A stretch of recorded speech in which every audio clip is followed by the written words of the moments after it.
تو کیا آپ جانتے ہیں کہ رمضان کے 30 روزے رکھنے سے ہمارے شریر پر کیا اثر ہوتا ہے؟ اس پر جاپانی سائنسدان نے ایک بڑی کھوج کی ہے جس کا جاننا ہر مسلمان کے لیے بے حد ضروری ہے۔ جاپانی بائیولوجسٹ یوشونوری اشومی ایک سائنسدان ہے جن کو 2016 میں میڈیسن پر نوبل پرائز دیا گیا۔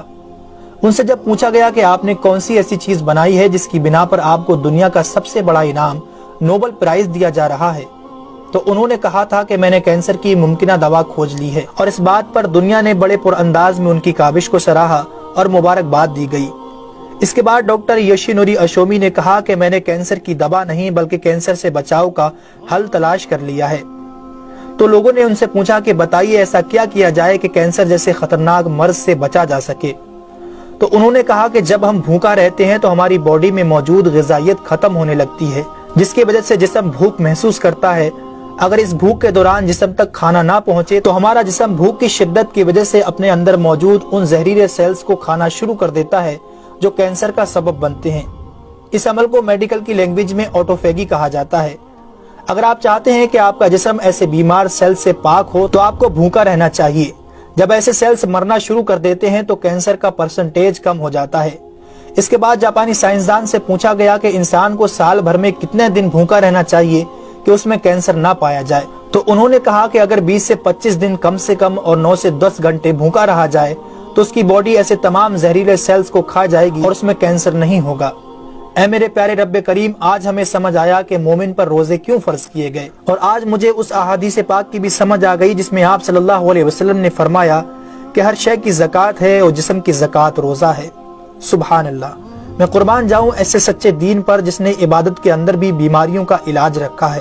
دوستو، اسلام وہ دین فطرت ہے جو زندگی کے ہر شعبے میں راہ اعتدال کی تعلیم دیتا ہے۔ اس لیے آج نہ صرف مغرب میں زیادہ کھانے کو ناپسند کیا جاتا ہے بلکہ اسے انسانی صحت کے لیے بھی نقصان دہ سمجھا جاتا ہے۔ اللہ تعالیٰ نے اپنے پیارے محبوب حضرت محمد صلی اللہ علیہ وسلم پر وحی نازل فرمائی، کھاؤ پیو اور حد سے نہ بڑھو، بے شک وہ حد سے بڑھنے والوں کو پسند نہیں فرماتا۔ اس کے علاوہ حضرت ابو ہریرہ رضی اللہ تعالیٰ عنہ سے روایت ہے کہ رسول اکرم صلی اللہ علیہ وسلم نے ارشاد فرمایا، کھاؤ پیو اور پہنو اور خیرات کرو بغیر فضول خرچی اور تکبر کیے۔ دوستو، انسان کو کھانے کی صرف تھوڑی سی مقدار کی ضرورت ہے جو انسانی جسم میں توانائی پیدا کر سکے، جتنی توانائی انسانی زندگی کے لیے ضروری ہے، اور جس سے اس کی صحت اچھی رہے اور وہ اپنی روزمرہ کی ذمہ داریاں پوری کر سکے۔ انسانی جسم کو جتنا کھانے کی ضرورت ہے اس سے زیادہ جسم میں داخل ہونے والا کھانا چربی بن جاتا ہے، جس کی وجہ سے انسان کا جسم بڑھ جاتا ہے، اس کی رفتار سست ہو جاتی ہے اور وہ بہت زیادہ تھکن محسوس کرنے لگتا ہے۔ اس کے علاوہ انسانی جسم بہت سے امراض کا شکار بھی ہو جاتا ہے۔ اسی لیے اللہ تعالیٰ نے روزے فرض کیے تاکہ 11 مہینوں کے دوران کھانے پینے کی بے احتیاطی کا ازالہ ہو سکے۔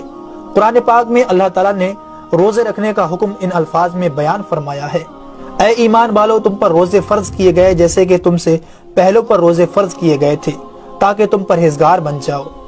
دوستو، قرآن مجید میں بیمار اور مسافر کے لیے روزے مؤخر کرنے اور جو روزہ نہ رکھ سکے ان کے لیے فدیہ ادا کرنے کا حکم دیا ہے۔ اس کے بعد روزہ رکھنے کی حکمت ان الفاظ میں بیان فرمائی، اور تمہارے لیے روزہ رکھنا ہی بہتر ہے اگر تم جانتے ہو۔ دراصل یہاں یہ بتایا گیا ہے کہ اگر تم موجودہ علم کو سمجھتے ہو تو تمہارے لیے بہتر یہی ہے کہ تم روزے رکھو، کیونکہ روزہ اپنے اندر بے شمار روحانی، نفسیاتی اور طبی فائدوں کو رکھتا ہے۔ روزے کی طبی افادیت کی طرف نہایت مختصر مگر جامع اشارہ نبی اکرم صلی اللہ علیہ وسلم نے ان الفاظوں میں بیان فرمایا، روزے رکھو اور تندرست ہو جاؤ۔ اللہ رب العالمین ہم سب کو اس مہینے میں زیادہ سے زیادہ نیکیاں کرنے اور سارے روزے رکھنے کی توفیق عطا فرمائے۔